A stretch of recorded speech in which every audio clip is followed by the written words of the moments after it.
Namaste. This is Yoga Therapy Podcast, and I'm your host, Shira Cohen, yoga teacher, yoga therapist, and Ayurvedic wellness educator. In these conversations with experts in the field of yoga therapy, you'll find out what it is and how it can help you and your loved ones to reclaim well-being. We'll touch on physical as well as mental health, physiology, emotions, women's health, spiritual well-being, goddesses, and self-development in the fullest sense. Listening to another story can change ours, so thank you for showing up, and let's begin this journey together. So hello everyone. Today we have a guest all the way from India. This is Dr. Nivedita Pingle. She is, I think, in Pune. Am I right? Yes, I'm in Pune, India.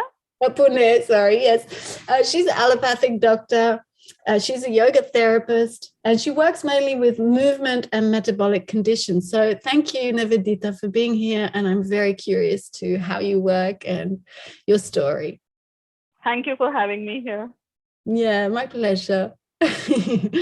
So tell us your story. How did you, or why did you even start in medicine? Was that so important to you? And how did you discover yoga? And why was that important to you? And how did it become yoga therapy, this passion of yours? Yeah. So how I became an allopathic doctor is like very, very, very ancient. I'm 50 now. And my mother envisaged this for me, that my daughter will become a doctor. Oh, wow. So anyone would ask me when I was 3 years old, what do you want to become when you grow up? It was, I want to become a doctor. Your mama decided. That's how I actually became a doctor. Okay. There was a lot of...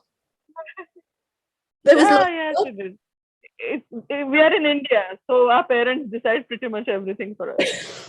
It's terrible, but maybe good. Now it's changing, but back then when I was a kid, the parents did the deciding part.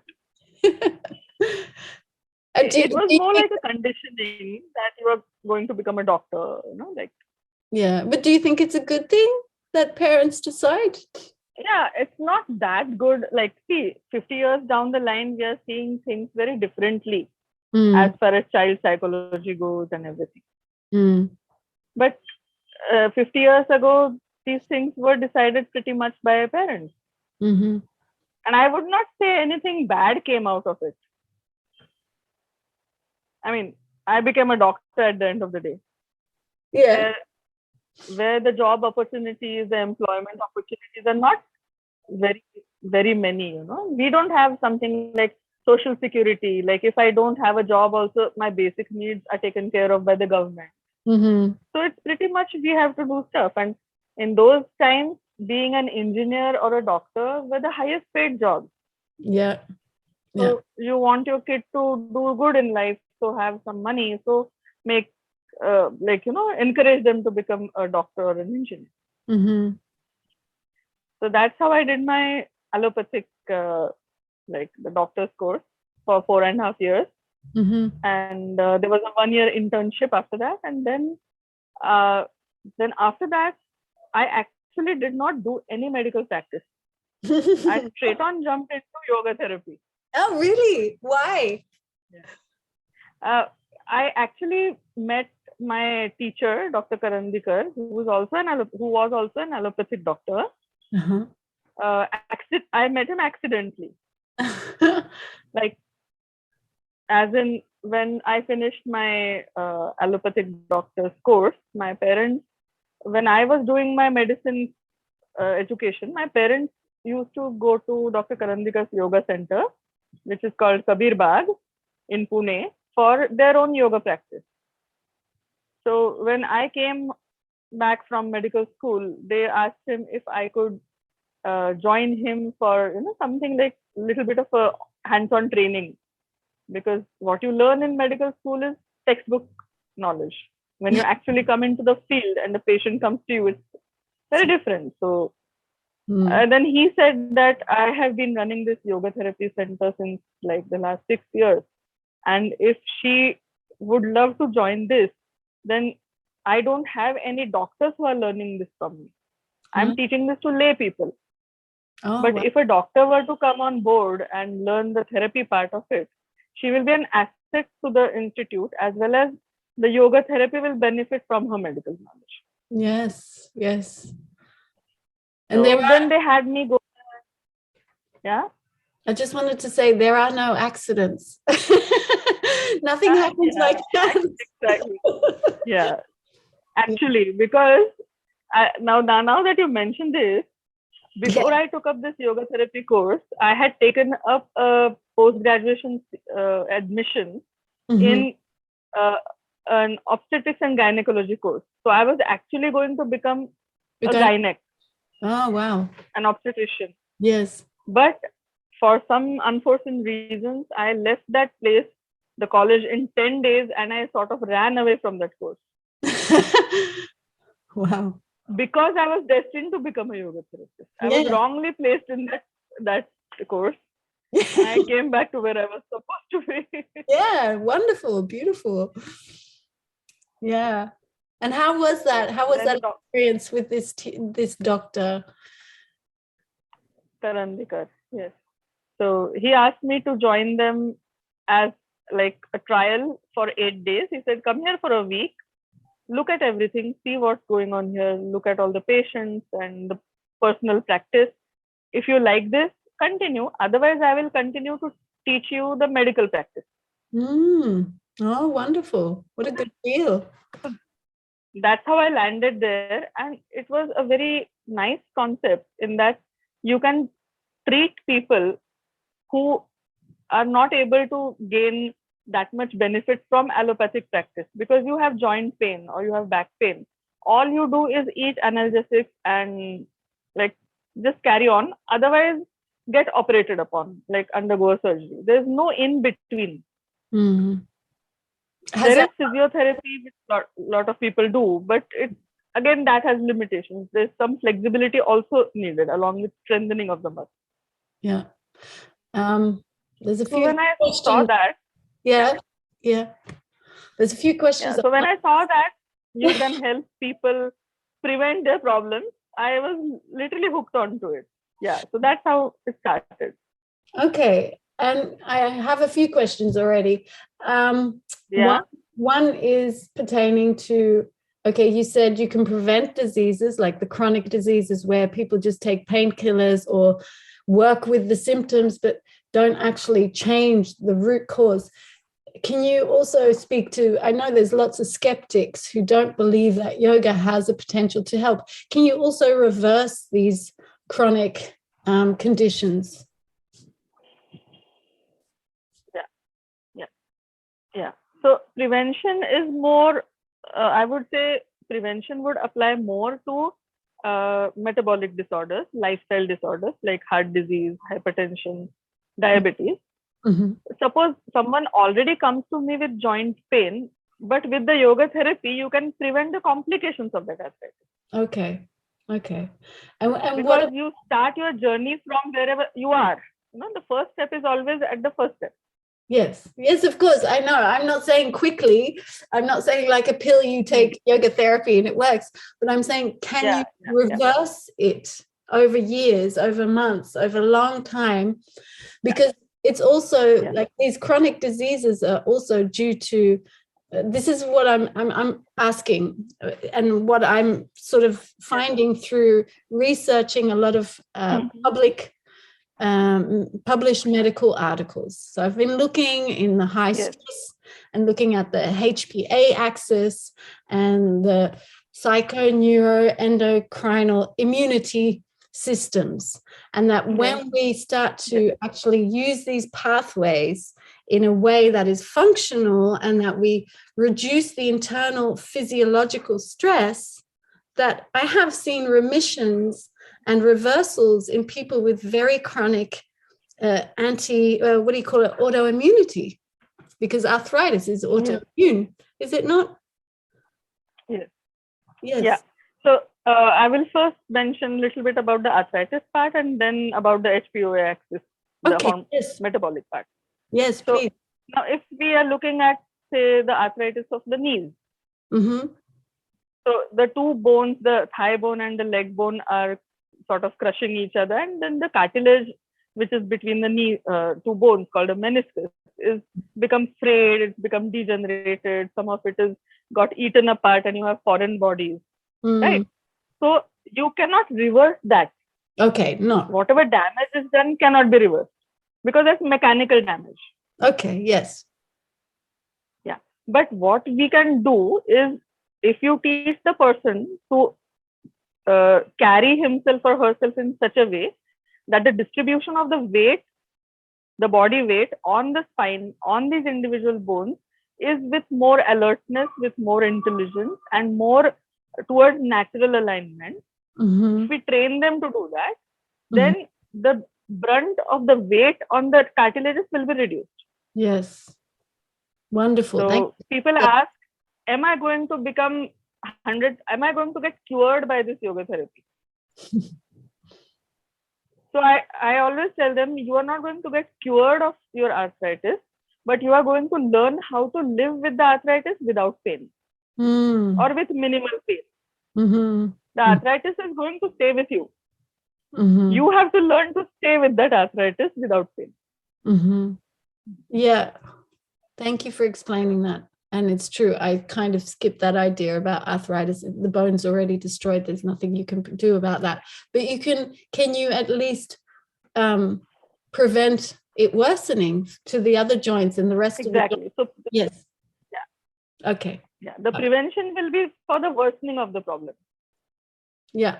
But also, so you're actually working from different levels. You're increasing the strength and balancing the muscular and what do you call it, skeletal integrity to reduce the pain, but at the same time you're preventing the increase of the inflammation. Yes. Inflammation, yes. Okay. So our body is basically a very intelligent machine. Yes, and that's another question I wanted to ask you. I know. Good, you're going to explain this. Okay. It is very sensitive and perceptive to whatever we train it with. So if I train the body to sort of condition it to do a certain sequence of movements, which is going to be more helpful for getting a better posture, the muscles sort of connect it with the brain, the motor cortex, and they send those impulses there. This is how I should stand so that my knees don't pain. And when you repeat the same thing over time, what is conditioning?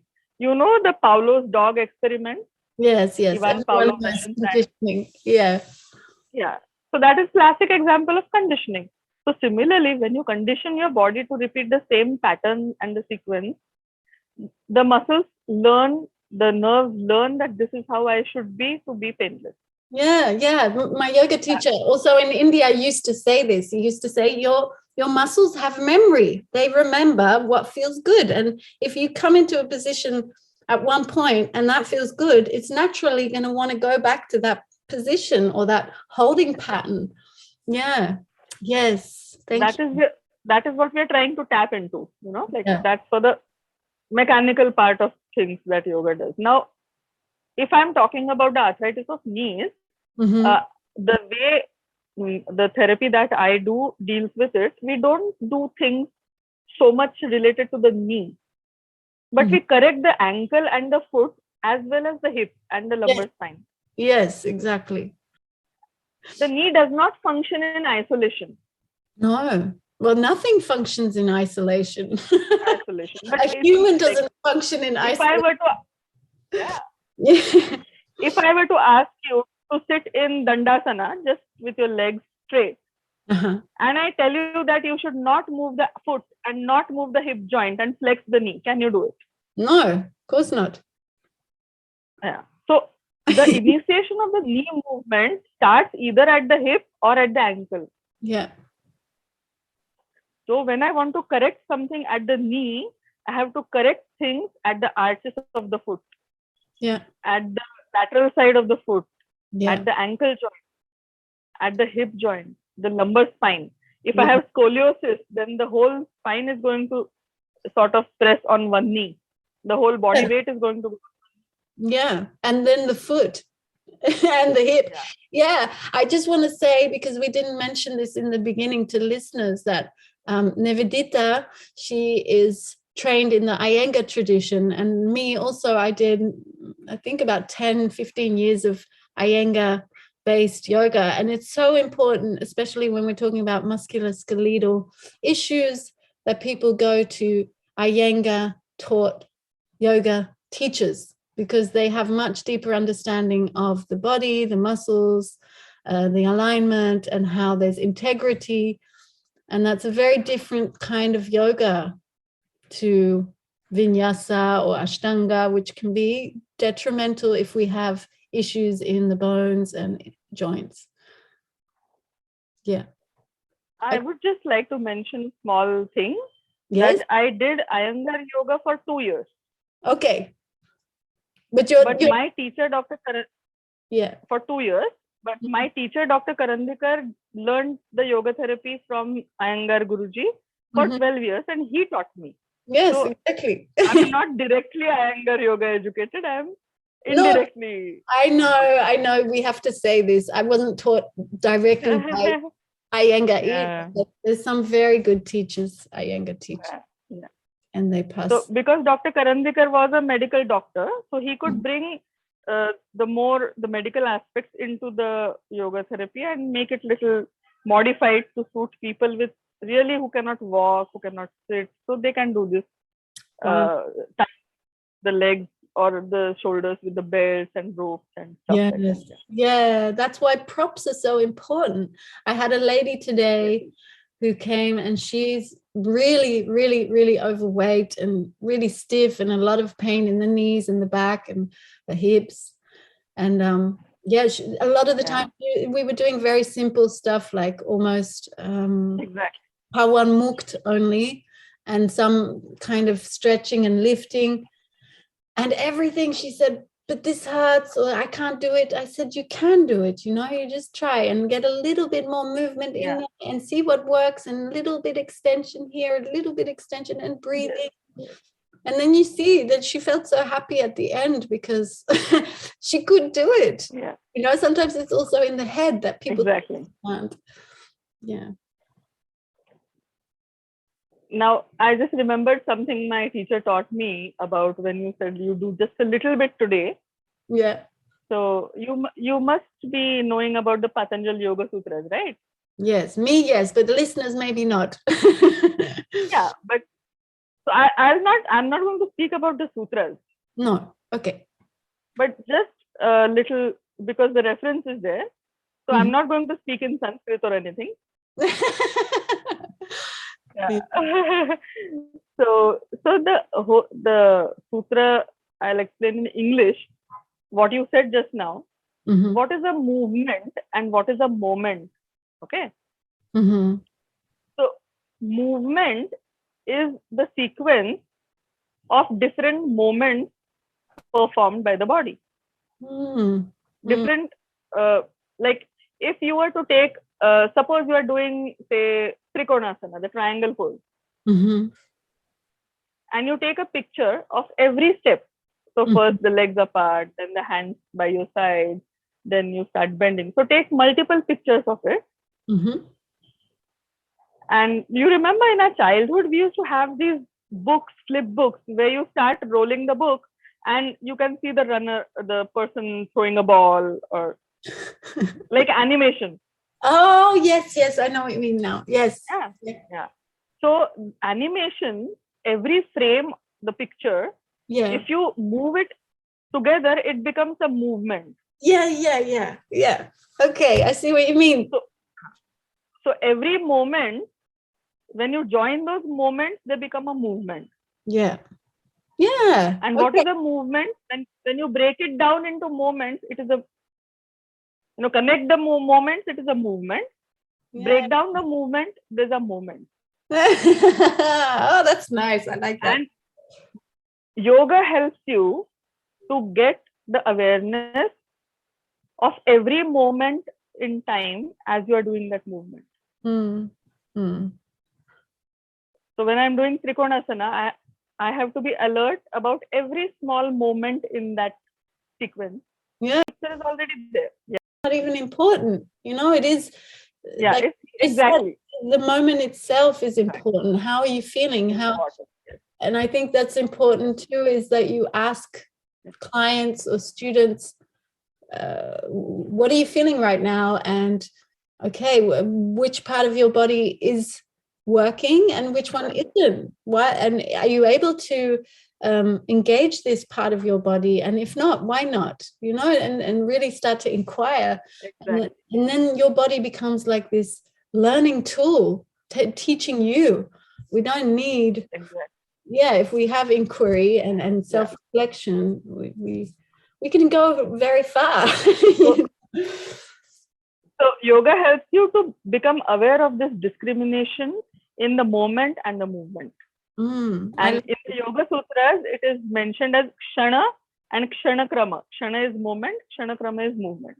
Oh, I didn't know. Oh, that's interesting. So it sounds the same like English, movement and moment. Movement and moment. Yeah. So I think I've given you a lot of food to think upon. Yes. Movement. Oh, this is great. Okay. So it naturally became yoga therapy for you.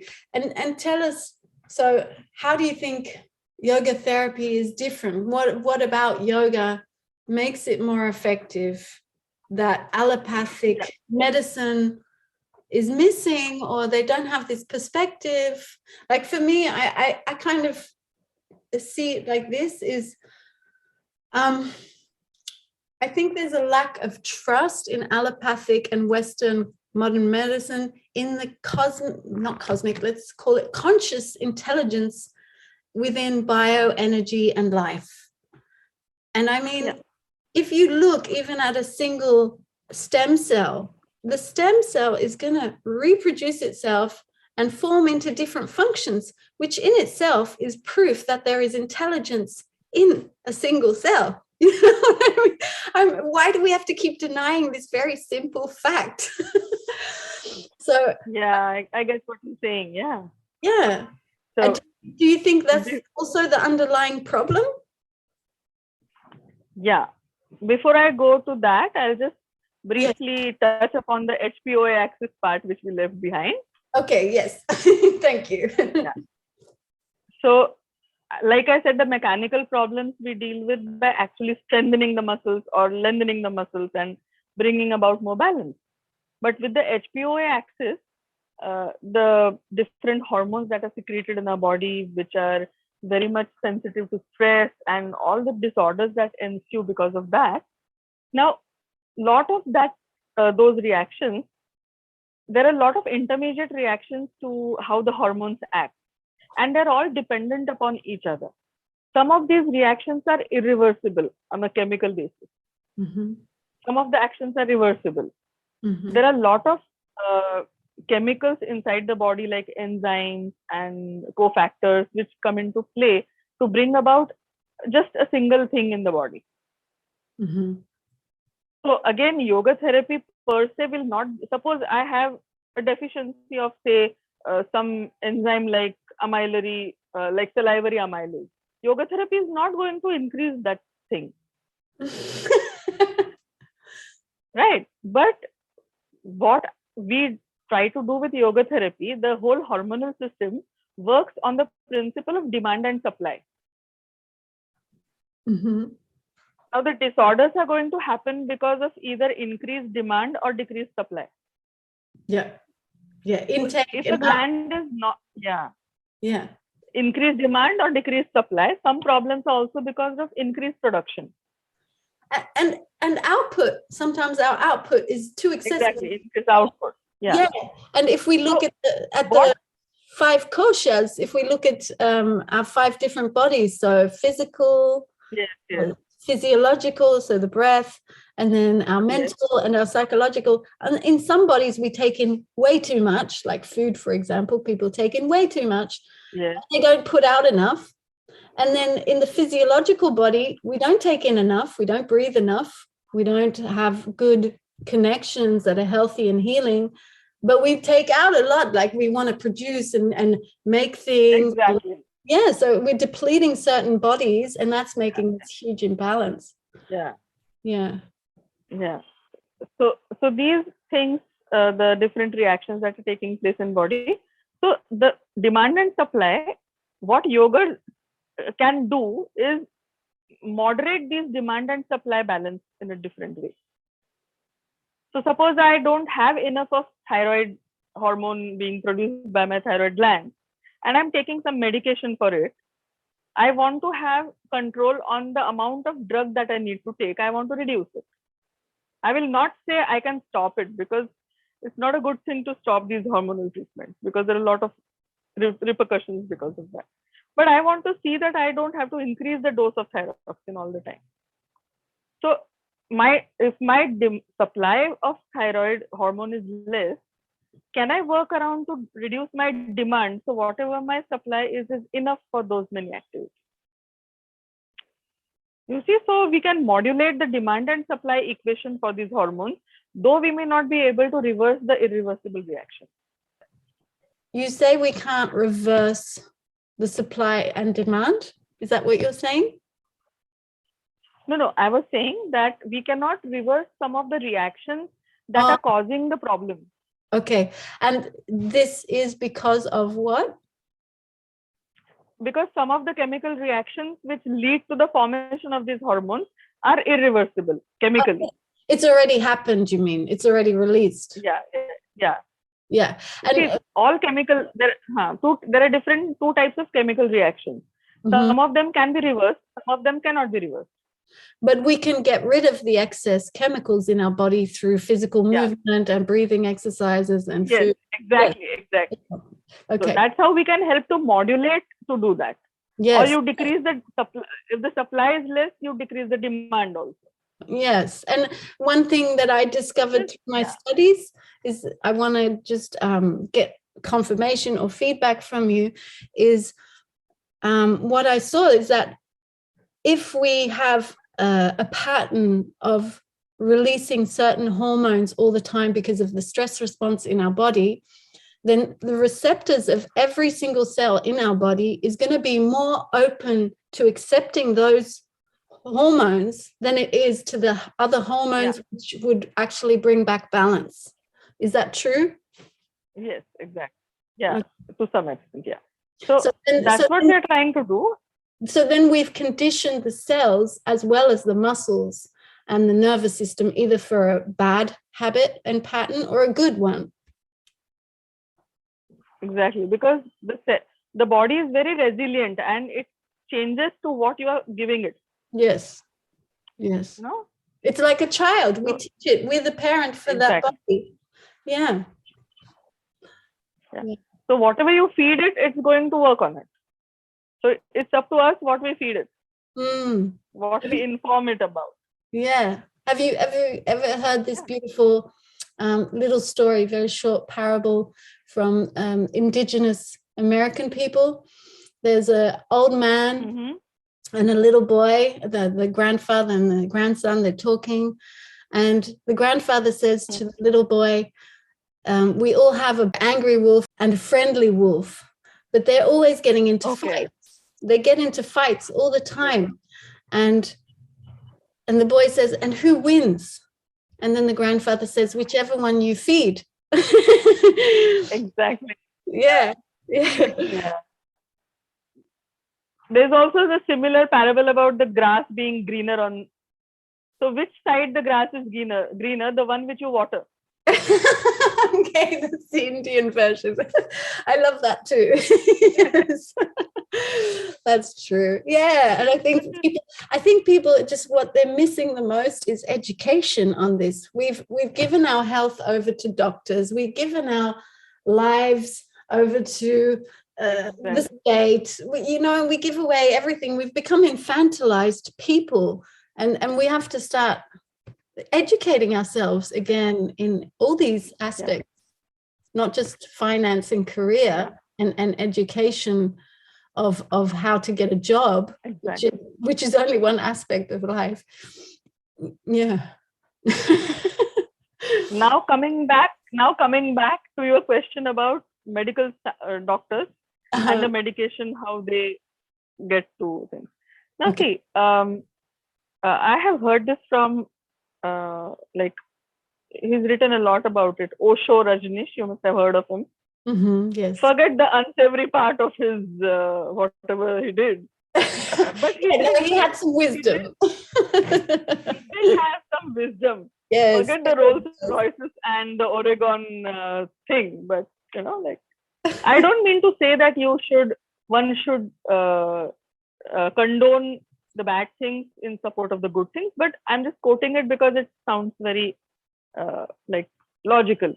Okay. That modern medicine or Western thought per se is more analytical. You break down things. How this was formed, break down. Yes. Whereas the Eastern sciences are more synthetic. Okay. They look at how things are formed rather than how to break them down. That's a good way of. There's more analytical approach, and this approach is more synthetic. Because, like I said, the knee does not function in isolation. But if you go to a Western doctor or an allopath, as we in India call it allopathy, nobody else calls it allopathy, by the way. Only Indians call it allopathy. Really? No, in Western books, you also read about allopathy. Yeah, but that usage is not so common now. It used to be called allopathy, but now it's called more like modern medicine. Now they call it evidence-based medicine. It's very old. It's actually from Descartes, which is like 400 years ago. But okay. Yeah. So as I was saying, if I go to an orthopedic doctor with knee pain, what he does, he examines my knee. He will he'll do some tests. Then he'll send me for an X-ray. He'll look into the knee, what is wrong, whether foreign bodies are there, how much degeneration is there. Then he'll go send me to an MRI, like investigate with MRI, and then he'll say, now your menisci are degenerated. We need to replace them with a prosthesis. He is not going to look at the ankle and the hip and the spine because you only told him your knee hurts. Like most often, this is how they practice. They're actually supposed to, technically in the book, yes, they're supposed to look at the whole alignment. But on a daily basis, the doctor he'll give you some medication, like take some analgesics. He'll ask you to apply either like a hot water fermentation or ice pack or something. And we will wait till your knee degenerates so much that you need a prosthesis. In between the starting of the pain and the surgery, there's nothing in between other than analgesics, which if you take for a long time will cause kidney damage. Yeah, my grandma, before my grandma died, she was on 20 pills a day. First it started for sleep, and then it was the liver, and then it was the kidneys, and it was the thyroid. Then there's so many things. Yeah, it just gets worse and worse. My teacher used to say, like, if you're eating 20 tablets at a time, you don't need to eat breakfast. You're already full with those tablets. I love Indian humor. It's very, very good. Now, the same person with knee pain goes to an Ayurvedic doctor. Yes. What does the Ayurvedic doctor ask him? He looks for his prakruti, the doshas, the constitution. Yeah. What can we explain for normal listeners, lay people? What is this dosha? Yes. Okay. Prakruti is basically something which can be called as constitution. Like, suppose there are three types of constitution. One is belonging to the element of fire, one belongs to the element water, and one belongs to the element of air. So these are called as the doshas. Actually, they are gunas as well as doshas. Yes, gunas are for the mind, and doshas are for the body. Guna is the good properties, dosha is the bad properties. Oh, you see it like this? Yeah.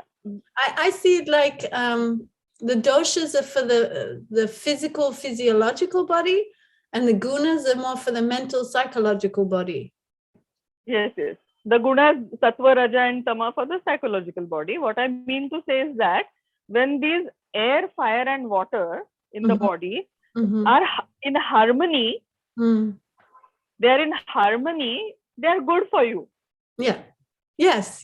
Then they're not malas after. Okay. And then, When there's the harmony gets disturbed, they become abnormal. Yeah, false. Yeah. Now there are not watertight compartments. Like there is not any one person who is only whose constitution is only of fire, or only of air, or only of water. It's a combination. Mm-hmm. So I have all these three because my body is made up of all these three. Mm-hmm. I have fire in me in the form of gastric juices, the acids. Heat in your blood. Vision. I have water. Yeah. All of us have water in our body in the form of blood, in the form of secretions. Plasma. All of us have the principle of air in the body. Gas. But there are some. yeah, exactly. So every person has a combination of these three. Mm-hmm. So if I say that I am a Pitta person or the fire personality, then maybe I have 60% of the fire element active in me, 30% of either water or air, and 10% of the remaining. Mm-hmm. So there are permutations and combinations of these three in all of us. Mm-hmm. Now, a person who by constitution is a fire personality, if his fire increases or decreases, then he is abnormal. Yeah, you get out of balance. Like you want to keep your levels the same. And that's what we were talking about before, about the input and output. Yeah. So when a person with knee pain goes to an Ayurvedic doctor, mm-hmm. he will first assess him to find out his constitution, which is dominant in this person. Mm-hmm. And so mostly people with arthritis will have the air element like prominent in them as a constitution, and that has become disturbed. Mm-hmm. So, and that has become disturbed not just in the knee. So he will ask, do your other joints pain? How are your movements? How is your bowel movement? Because mm-hmm. air is responsible for gases, for the movement of the bowels and everything. Yeah. So he'll ask that. And then what he prescribes will be an amalgam of all these things that he has asked.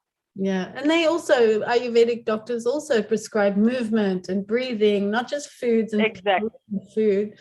And they prescribe a lot of food as medicine. Yes. But also other things. The living things. Whether to eat something or not eat something. Yeah. What to eat to improve that, what not to eat. Exactly. Yeah. So they will talk about movement, they'll teach you breathing, they'll teach you about the food you eat, and they'll give medicine. The medicine comes last in Ayurvedic treatment. Yes. Yes. The lifestyle comes first. Yes. And is it not true that Ayurvedic doctors, they practice, I mean, they study for 10 years before they're an actual Ayurvedic practitioner? Is that not true? This is what I've heard from... Oh, no. They study for 4.5 years, just like allopathic doctors. Really? Okay. In colleges. But there are a lot of Ayurvedic doctors in India who have not gone to Ayurvedic colleges, but they have been handed over that knowledge by their teachers, by their ancestors, like that. Yeah, yeah. Yeah, but I know doctors who've studied for 10 years because they are also studying the hand, the face, the feet. They study all the other aspects. Yeah. So probably those were add-on courses that they did. They were doing additional knowledge that did. Like some additional courses that they did to learn that. Okay. Not all Ayurvedic doctors will have the same knowledge of everything. Okay. Good to know. So, Thank you. In India, we have two types of Ayurvedic doctors, like I said. There are one class of Ayurvedic doctors who go to college, just like I went to medical college, they go to Ayurvedic college. And then there they learn anatomy, physiology, pathology, just like the allopathic doctors. But they practice Ayurvedic drugs. Yes. And there's another type of Ayurvedic doctors who are called as Vaidya. They have not gone to Ayurvedic colleges, but they have learned this from their father, grandfather, or some Ayurvedic guru who like non-college educated, but who has knowledge of all this, passed on from generations to him. So they are not qualified as Ayurvedic doctors, but they've been practicing as a family for years together, like decades together. Yeah. And this is in between these, this is totally accepted in India. It's not that people get upset or say you have to get a degree. No. Good. It is accepted in India. Good. See, in India, people do not sue the yoga therapist and the Ayurvedic doctors. Yeah. Because yoga therapy per se or Ayurvedic treatment given by non-qualified. See, how will you punish a non-qualified Ayurvedic doctor? What can you take away from him? Reputation.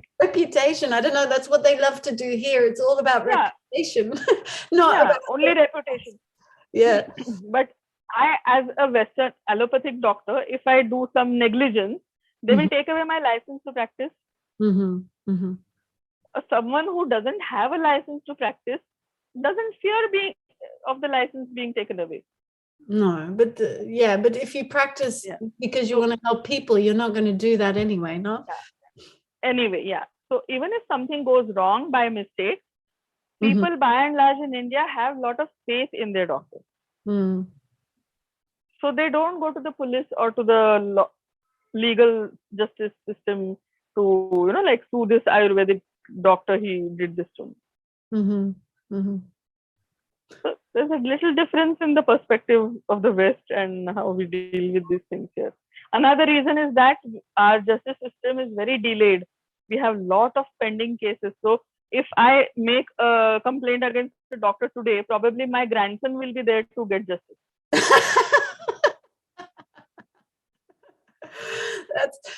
That's a good thing, I guess, in that sense. But I just wanted to say, yes, I'm here. Yeah. So hang on, so that's one thing, because you said something very important, which is missing in our society and our culture as a Western. Millions of people, if not a billion, we don't have trust. We base everything on people being distrusted. And that is the big issue. That's why we have all these licensing and insurances, which are just big middlemen making lots of money. When you just said that Indians trust their doctors, their physicians, and how important is trust just for the healing process. The same when you learn from your teacher, it's because you trust your teacher that you can learn from him, no? Yeah, that's that. So trust is the basis of every relationship. And doctor-patient is a relationship. Yeah, very important one, vital one. Yeah. It is not the doctor is treating a disease. It is a doctor who's treating a person with the disease. Yeah. And you help that person activate their own healing process. That's all. Exactly. Yeah. So as I was saying that so Ayurvedic doctors will look at the overall constitution and prescribe drugs. So similarly, yoga therapy, the person is doing a yoga posture with his whole body, right from his fingertips to his toes. In Tadasana, there is a certain stretch, there is a certain approach and attitude of the spine, of the shoulders, of the knees, everything. So it's not done in isolation. So the yoga postures are not for the knees or the ankles or anything. They're for the whole body, aligning it in such a way that the painful part is taken care of. So as you said, the difference between the allopathic and this practice is allopathic approaches more towards the disease. Of course, the disease is in the person, but it is more like, how can I treat a heart attack? Whereas yoga therapy will say, how can I treat the person with the heart attack? Yeah, it's a very important distinction, and I wish people can you repeat it just so people get it? So allopathy looks at the disease more than the person. I'm not denying that the disease is in the person. So the allopathic doctors also look at the person, but the focus is on treating the disturbed part. Yeah. Whereas yoga therapy will look at the person who has that pain and see what that person can do overall to get rid of that pain or to live with that pain by adjusting to it in a different way. Mm. I'm not using the word cure or reverse because that is not going to happen. Mm. Mm. I'm saying how we align ourselves with that situation to make it manageable, to make it livable. Mm-hmm. Mm-hmm. That's what it does. Yeah, I think that's so important what you just said. It's the focus. Where do we put the focus? Let's focus on what's working and increase that rather than focus on what's not working and make the person feel even worse. And then they get sicker because of the psychological threat. Yeah. Yeah. Yeah, and they've even proved it. If a doctor comes in and says something negative to the patient, it is very likely that their diagnosis gets worse very quickly.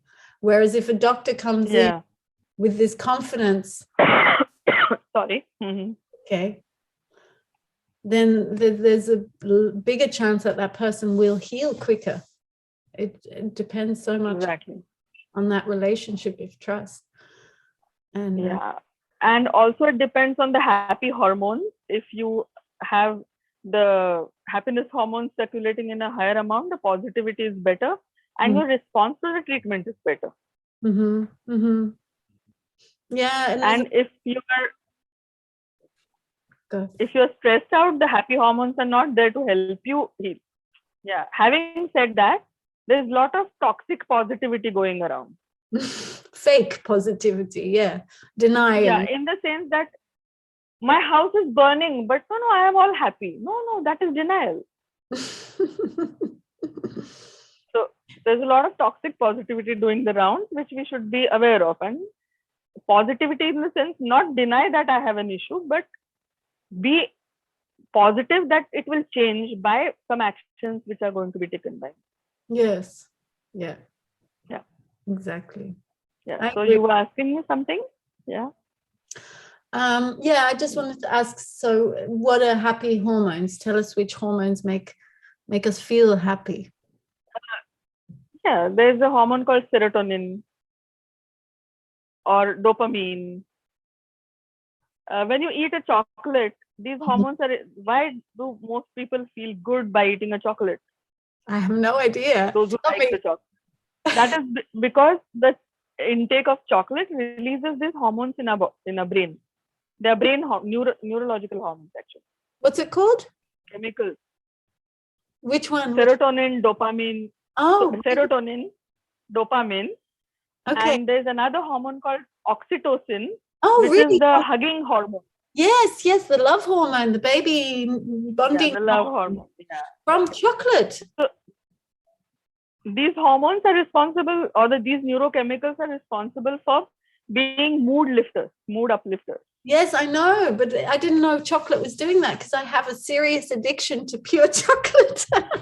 Every day I have some chocolate. So, there are some foods which bring about more secretion of these hormones. That's why we tend to eat them when we're depressed, when we're unhappy, when we're angry. You eat a chocolate. Yeah, well, you feel guys, good, you feel better. Listeners, just eat pure organic chocolate, okay? not too much of it. No, but a little bit, like just a little bit. Eggs also. I know eggs have a lot of serotonin. Eggs are very good for depression and anxiety. Also, I was speaking with, I can't remember her name, Vidya was her name, Lakshmi Vidya. She was saying that just moving the stomach muscles, fast like running, but she said also sun salutation, if you do 5 rounds, you also release more serotonin because it activates the gut hormones, which is also where most of the hormones are made in the gut. The gut is actually also in some ways the brain of the body in a different way. I was just reading that, and that when you perceive something, when your body perceives something, the information goes through your emotional brain straight to the gut, and then the gut relays that information back to the brain consciously. And that's why we have these gut feelings. It was so interesting to read this. Exactly. Yeah. Exactly. Yeah. Also, most of our emotions, the extreme emotions, are connected to the gut.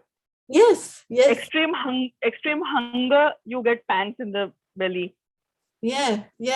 And anger. You have anger. Yes. You have an exam coming up, you get sort of a thing in the belly. Yes.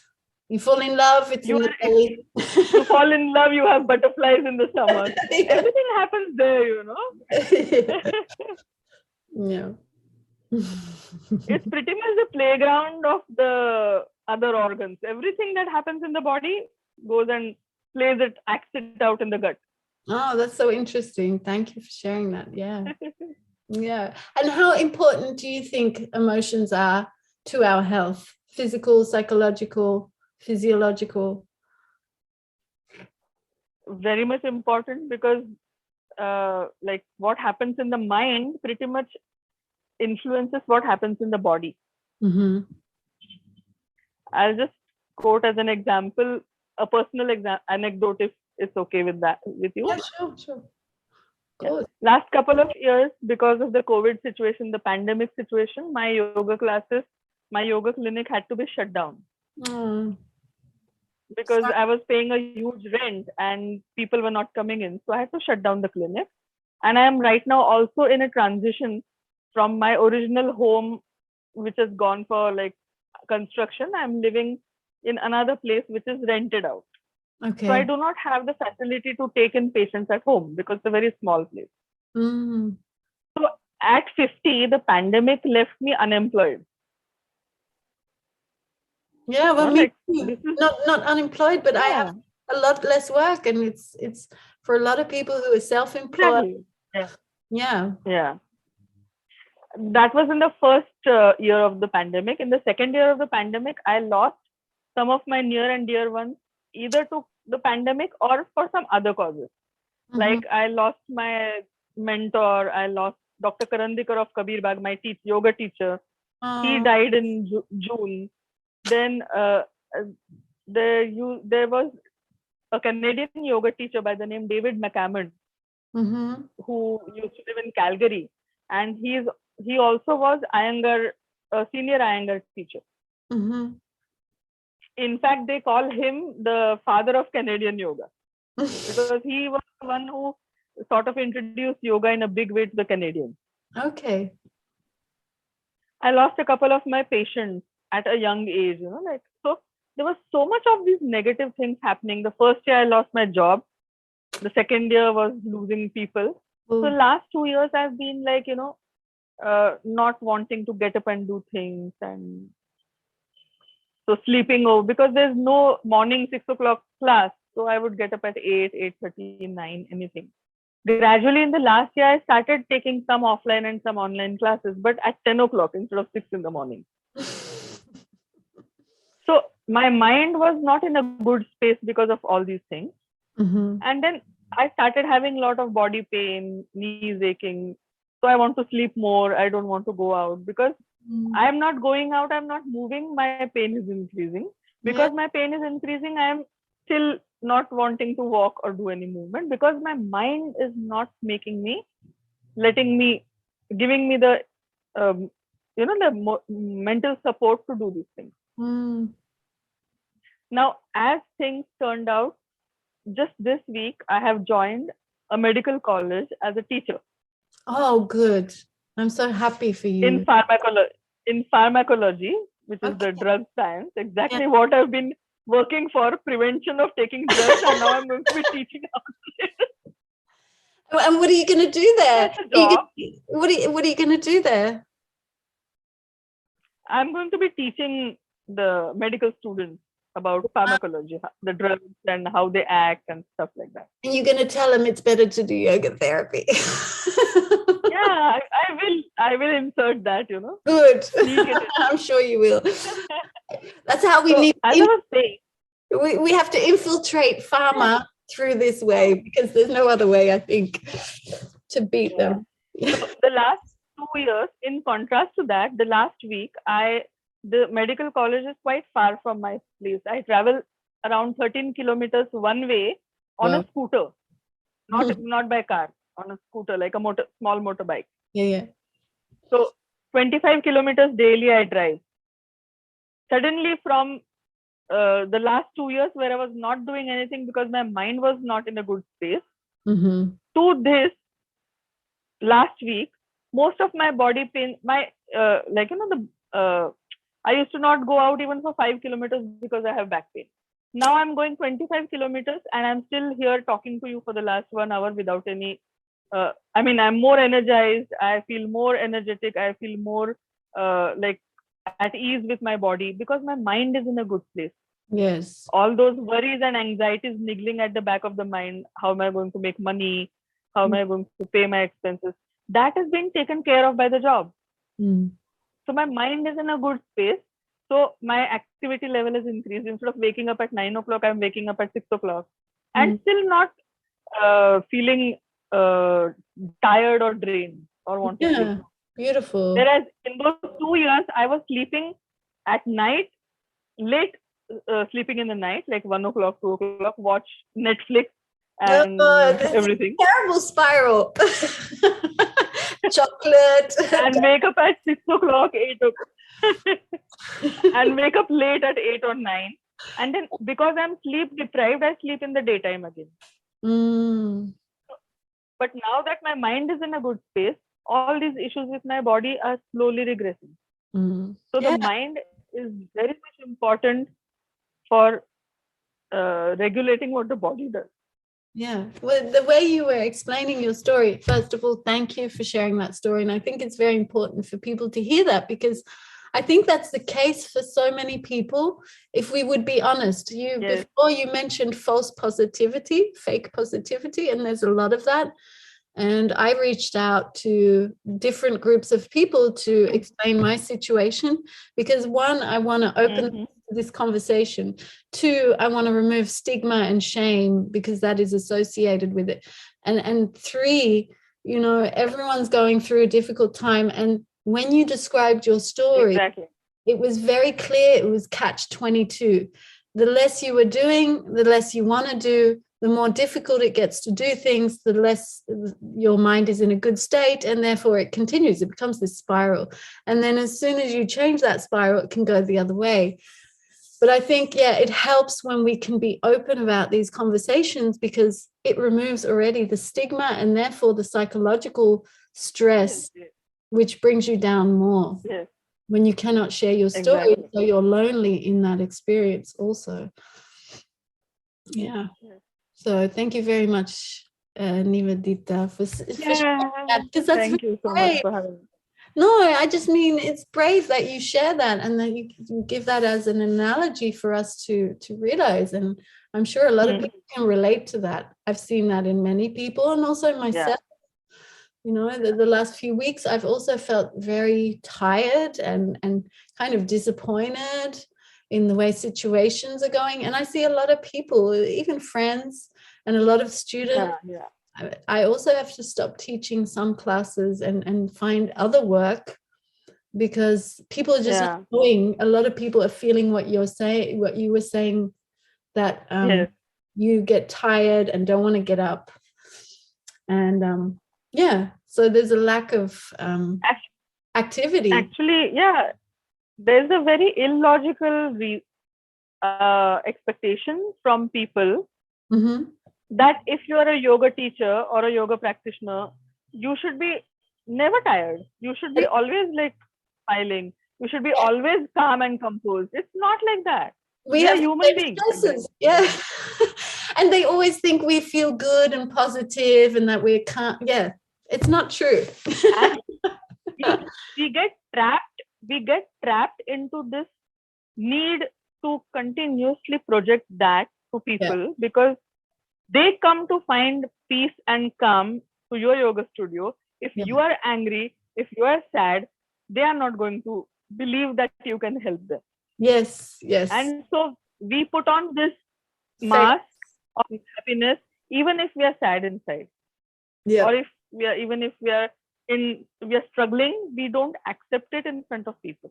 Yeah. Well, because it's directly related to why people come to you and they stop coming to you.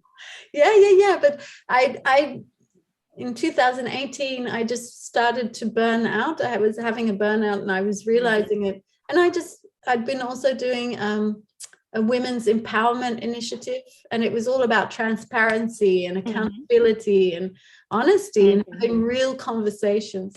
So I started to open up those conversations. And in the beginning, people are looking at you like, oh my God, she's breaking down, but I was opening up. Yeah. But I was opening up, and after a while they started to get, oh, that means I can also be honest about my situation. And that was exactly, and then it opened this space that we can relate in a real way rather than a trying to make each other happy way. Yeah, exactly. I mean, I think it is time we start showing what we really feel, rather than making a show of what we don't feel. Yes, very good. Well said. Yeah. If it makes any sense. It makes the word play. No, but it totally makes sense. Yeah, I get it. Because that's what I think there's a lot of that going on everywhere, also in politics, that people are showing things that people want to see. And projecting other things. And all of us get trapped in that. Yeah, of course. So in my studio, in my clinic or yoga studio, for the last 25 years, I do not have a, Guru Purnima, the Teacher's Day that we celebrate in yoga. In my clinic, I have never celebrated Teacher's Day as Guru, like I am some big Guru and now you bow down to me, you salute me. I am a doctor, I am a yoga teacher by profession. I am trying to spiritually evolve myself into something better, and you are also. We are on the same path. What happens in my house after the studio closes, or what I do in my personal life, is nobody's business. So, when I get trapped into an image, then I'm going to restrict my personal life, because I cannot imagine Bikram Chaudhary doing something because he's Bikram Chaudhary or because he's Deepak Chopra. Because you put yourself into that situation, you put yourself up to scrutiny, and then you are compelled to live a life to show that I am this, which I may not be actually. You imprison yourself and you kind of paralyze yourself from moving out. I agree. Because I am the teacher, I am not someone to be put on a pedestal. I am a human being like you. We're trying to all get better than we were yesterday. That's it, just to be a better human being. And that's why we do the practice, and that's why people meditate, to have better relationships, not to be put on a pedestal and have power over other people. Oh, I love yoga is, according to me, is not about putting your body into knots, twisting your body into a pretzel, or like putting it into knots, but being able to unwind a knot in your mind. And in your body. Yoga is according to Yeah. Thank you, Nivedita. Is there something you still want to share with people you feel that you haven't said? Well, like you said, we can have a small sort of a practice of which I can explain just in words. Yes. So I would just have you sort of do this. Sit with your legs in front of you, like we do in Dandasan, and move your ankle so that your toes go away from you. That is like plantar flexion. And then move your toes towards you. The whole foot, actually, not just the toes. Do it for a couple of times so that you bring a little bit of activity in your calf muscles. So when you take the foot towards you, the calf muscles get stretched. When you put the foot away from you, the front shin bone muscles get stretched. Now I'm going to ask you to turn your little toe side of the foot, that is the lateral part of the foot, towards you. So press the ball of the great toe away from you and try to draw the little toe side towards you. Couple of times. So this is called inversion, eversion when you take the little toe side toward you, and inversion when you do the opposite. Like Baddha Konasana, the way you join your feet, that is inversion. And the opposite is eversion. See how difficult it is to do eversion, because we hardly do it. Yeah?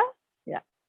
Now I'm going to ask you to put both of your hands on your shins, just below the knee joint. And now do the little toe, the movement of taking the little toe side towards you, that is eversion. And look what happens to your legs. Look where the leg turns. Then do inversion, like let the soles face each other, see what happens at the knee. Let the little toe side come towards you, see what happens at the knee. Many of you must have seen what is bow legs, you know, the varus deformity. With lot of knee pain, the legs become bowed like a bow and arrow. So this, the exercise that we just did, what I showed was that when you turn the little toe side towards you, the leg is rotating inwards or medially. So if I want to correct my varus, the knee is the lock and the key is at the ankle and the foot.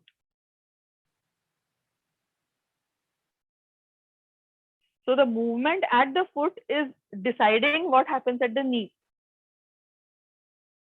So if I want to correct my knee, I start doing something at the foot rather than at the knee. So this was just a small demo for you to experience and maybe clear. Stimulate some thinking. Yeah. Yeah, it's very clear. And also putting your hands on the shins and then you turn. My teacher Manuela and Pankaj, they used to do this kind of exercise. It's really all these little details of try this, try that, and what happens when you do this, and how about that, and then feel the difference. And it's even moving the thighs and right into the hips just from the foot action. Exactly. Yeah. So, and the last thing I would like to share probably is that, I don't have any link or a website. I've been meaning to do a website for the last 15 years, but I never got around to making it. Didn't need to. But I do have a Facebook page. Okay, I'll put it in the show notes. My clinic, I named it the Millennium Concept.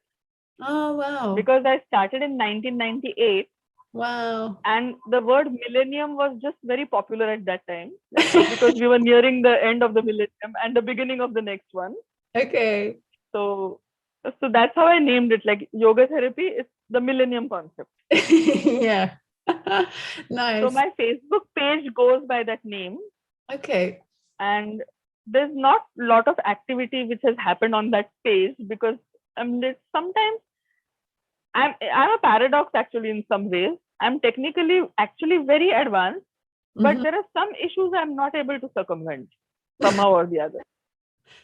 So there are not many posts on the page, but which I have resolved to do better on Facebook pages now, because now I have more time in my hand because it's a fixed job. So I get some evening time to, write. And that's the only way I can connect to yoga, because now I'm doing a job in the medical college. Yeah. So I need to keep connected to my yoga. So I'll be writing more than teaching classes. Okay. So I can say that today on the 20th of May, as Shira as my witness, this is a promise I'm making to myself that I'll write more. I'll speak more about yoga on my page. Yes, make videos and you have a lot of wisdom to share. So I'll be your accountability partner. Yeah. So now you need to keep tabs on me whether I'm doing these things. I will. Don't worry. I'm very strict. When I notice something, I'm very strict. Okay. Yeah. So I'm so glad we had this conversation. Thank you for sharing your. I should send you. Yeah, I shall send you the link, the name of my page on the email, so you can maybe add it to the podcast. Yeah, I will put it in the show notes so people can find you. And I do quite a bit of online training on Zoom. Oh wow! Okay. I mean, I'm open to that. If anybody is interested in doing the therapy program, I could work out a program and give them as a group. That'd be great. I did a pranayam class with a Mexican yoga teacher group in a couple of months ago. Okay, so, wonderful. I do these things because I'm a nocturnal person. I don't sleep early, so I'm awake when you people wake up. So I'm always open to teaching stuff if anybody is interested. Okay, it's good to know. Well, thank you, Nivedita. We'll say goodbye to our listeners and to each other. Bye, everyone. Thank you. Thank you. Thank you, everybody, for listening to me. Bye-bye. Bye.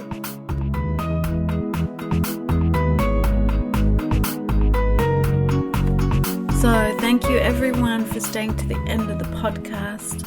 I hope you enjoyed this conversation as much as I did. I really love doing these talks with these amazing people. And if you want to know more, just take a look in the show notes. There's plenty of links and ways to connect with either the guest or myself. If you want to work with us or find out more about us, just check out the information in the show notes. So I hope you have a wonderful weekend or week, and you'll be hearing from me next week. Bye.